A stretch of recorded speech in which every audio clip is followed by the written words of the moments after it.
I start hundreds of plants in this small area of my basement, whether it's to sell them or put them in my garden every year. For the past several years, I've found some pretty easy hacks to make this whole process a lot simpler. And since I'm gonna be starting some peppers today, I figured I'd share these because you're not gonna hear these tips anywhere else. So let's start with number one of my favorites here. When you have a problem, you need to come up with a solution. My problem was I didn't know when to start seeds. Now, when you look on the back of your seed packet, it's gonna tell you when to start them indoors. Peppers like this, it's telling me 8 to 12 weeks. But my issue was when I followed that advice, I ended up with plants that were way too big to be inside. They wanted to go outside. It was still too early to put them outside. That is an issue. So here's my solution to prevent oversized plants.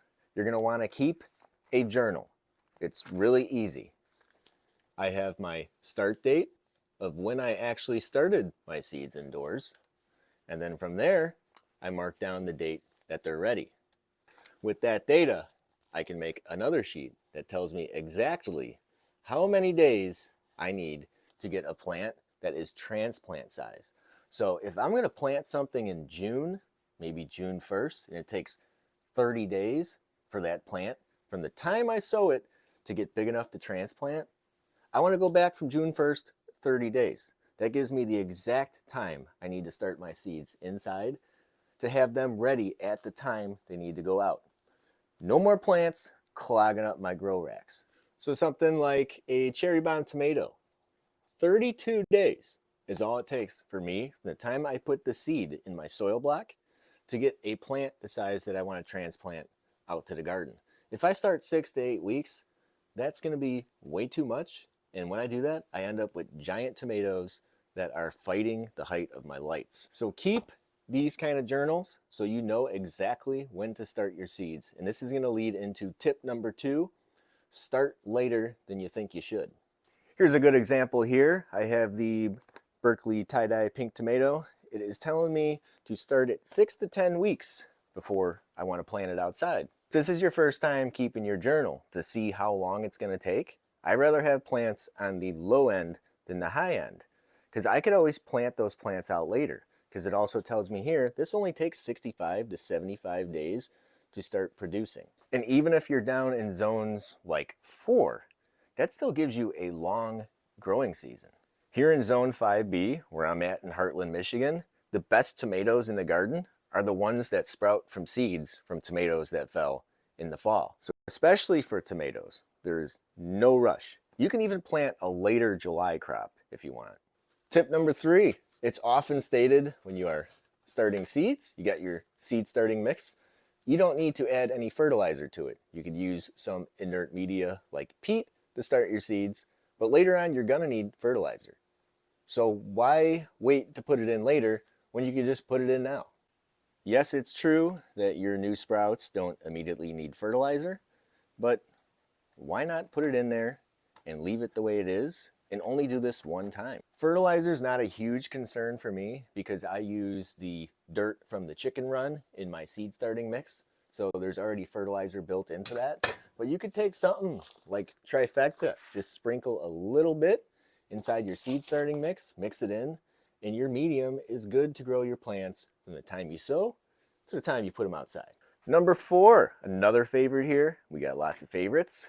We got this guy right here. This is just a jug of rainwater. Whether I am moistening my seed starting mix or watering my plants, this is all my plants get from the time I sow to the time they go outside. No tap water, just rainwater. My gutter fell off my house, so instead of fixing it, I just put a rain barrel underneath it. But you can just collect rainwater in a 5-gallon bucket or any small system that gives you enough rainwater to take care of your plants. I'm a firm believer that plants don't need water as much as they need the delivery system that water offers. Water brings all those nutrients down to the roots. And when you have rainwater that has fallen from the sky, it's grabbing atmospheric nutrients and dragging those down, putting them all in here. And you'll be shocked at the difference it makes. Give this a shot and see. Number 5 is going to be a shocker to some people. When your plants get bigger, they need less light. Not much going on here right now, but down at the base here, I got a couple onions coming up. This is where I sprout my plants under these plastic domes and cooking pans to keep the humidity and heat inside there. No heat mat needed. But when these do pop up, they're gonna get probably 14 to 16 hours of light down here. When those plants get their first set of leaves, they're gonna be here with the light a little higher, probably about the same time frame, and I start cutting back till we get to about 10 to 12 hours. When the plants are transplant size and they're up on this final rack here, they're only going to get about 8 hours a day, and the lights are going to be way over the top of them, so less light. And I found this out because when my taller plants were up here and I was giving them a little too much light, maybe the lights were a little too close, you start seeing the wilting, like they need more water. They don't need more water, they need less light. Turn these lights off in this cool basement here. They get nice and bright green, firm, and the plants always recover. So what I did was I just cut back on the light.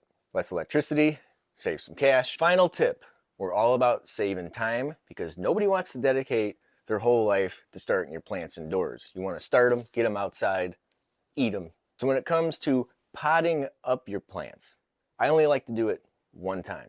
So I will start all my plants with a 2-inch soil blocker, no matter what they are, except for the onions. And a lot of these plants can stay in the soil block. Some of the smaller plants, like if you're looking at brassicas, cucumbers, but then there's stuff like the tomatoes, the peppers, the pumpkins, that I'm gonna want to put in something a little bit bigger. So my plants go right from the 2-inch blocks to these 4-inch pots here. And I can fit 20 of these in this plastic container. So all these plants will be growing in here on this container, on this shelf here.